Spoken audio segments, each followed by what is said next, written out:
Salam, selamat siang sahabat terkasih. Mari kita menenangkan hati sejenak sebelum membaca firman Tuhan.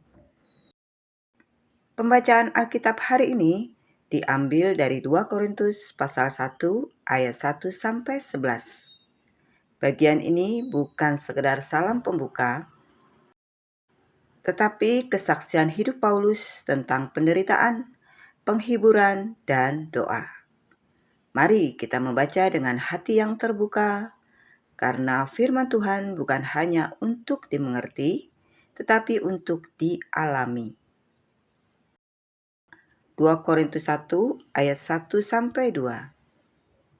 Salam dari Paulus yang oleh kehendak Allah menjadi rasul Kristus Yesus, dan dari Timotius saudara kita, kepada jemaat Allah di Korintus dengan semua orang kudus di seluruh Akhaya.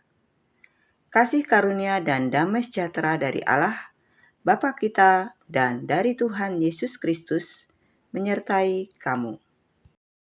Sahabat terkasih, Paulus memulai dengan identitas, yaitu Rasul Kristus Yesus oleh kehendak Allah.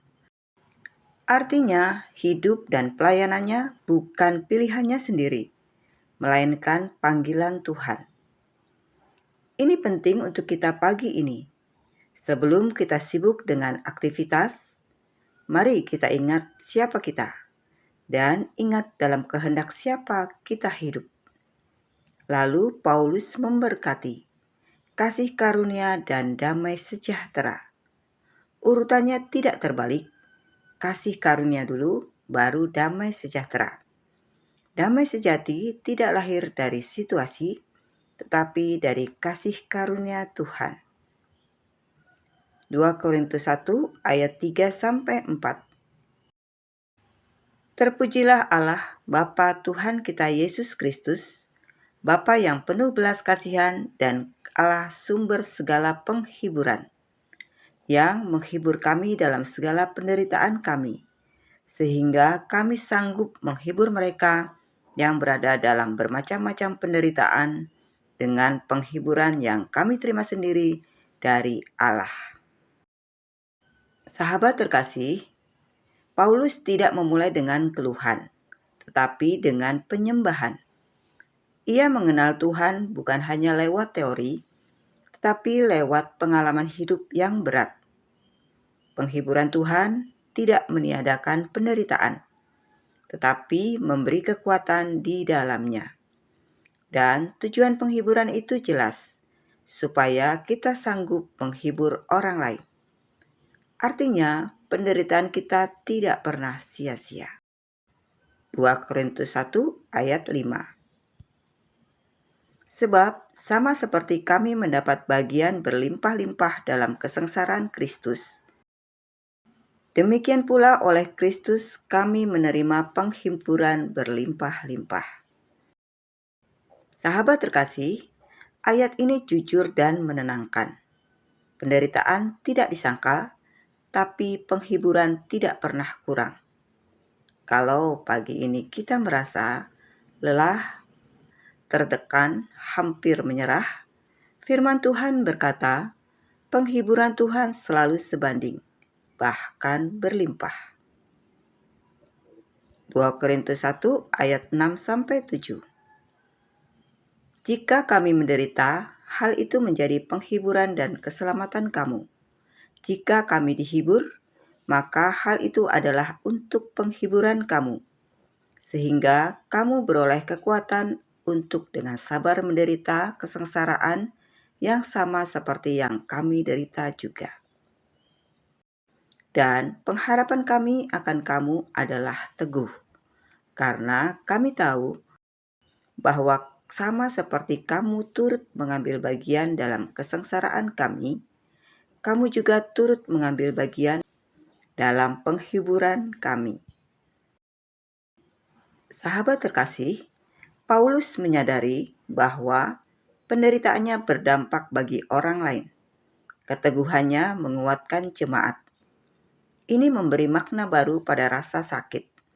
Tuhan bisa memakai penderitaan kita untuk menopang iman orang lain. Pengharapan Paulus teguh karena ia tahu Tuhan setia. 2 Korintus 1 ayat 8-9. Sebab kami mau, saudara-saudara, supaya kamu tahu akan penderitaan yang kami alami di Asia Kecil. Beban yang ditanggungkan atas kami adalah begitu besar dan begitu berat, sehingga kami telah putus asa juga akan hidup kami. Bahkan kami merasa seolah-olah kami telah dijatuhi hukuman mati.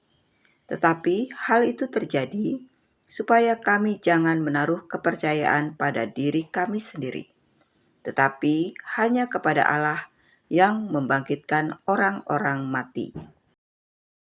Sahabat terkasih, ayat ini mengatakan, kami telah putus asa terhadap hidup kami. Ayat ini sangat manusiawi. Paulus tidak pura-pura kuat. Ia jujur sudah di luar kemampuan manusia. Tapi disitulah pelajarannya, supaya kami jangan menaruh kepercayaan pada diri sendiri, melainkan kepada Allah. Kadang Tuhan membiarkan kita sampai ujung kekuatan, batas logika, titik kemampuan, supaya kita belajar bergantung penuh padanya. 2 Korintus 1 ayat 10. Dari kematian yang begitu ngeri, ia telah dan akan menyelamatkan kami. Kepadanya kami menaruh pengharapan kami, bahwa ia akan menyelamatkan kami juga. Sahabat terkasih, ayat ini mengatakan ia telah melepaskan kami, ia menyelamatkan kami. Mari kita perhatikan waktunya. Telah, sedang, akan. Tuhan bekerja di masa lalu, sekarang, dan masa depan. Pengharapan kita tidak pernah kosong. 2 Korintus 1 ayat 11. Karena kamu juga turut membantu mendoakan kami, supaya banyak orang mengucap syukur atas karunia yang kami peroleh berkat banyaknya doa mereka untuk kami.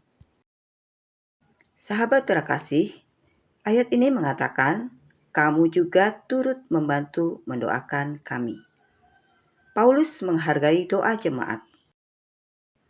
Doa tidak selalu terlihat, tapi sangat berdampak. Pagi ini, jika kita tidak bisa berbuat banyak, doa tetap berarti besar. Sahabat terkasih, 2 Korintus 1 ayat 1-11 mengajarkan kita bahwa Tuhan peduli, Tuhan menghibur, Tuhan bekerja lewat penderitaan, Tuhan menjawab lewat doa. Apapun keadaan kita hari ini, mari kita ingat satu hal. Allah adalah sumber segala penghiburan.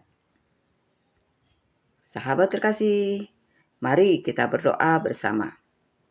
Bapa yang penuh kasih, terima kasih untuk firman-Mu hari ini. Kuatkan kami saat kami lemah, hibur kami saat kami letih, dan ajari kami berharap penuh kepadamu. Di dalam nama Tuhan Yesus Kristus, kami berdoa dan mengucap syukur. Amin. Sahabat terkasih, terima kasih sudah bersama-sama dalam pembacaan Alkitab hari ini. Kiranya firman Tuhan tinggal dalam hati dan menguatkan langkah kita. Sampai jumpa di pembacaan Alkitab berikutnya. Selamat beraktivitas. Tuhan Yesus memberkati.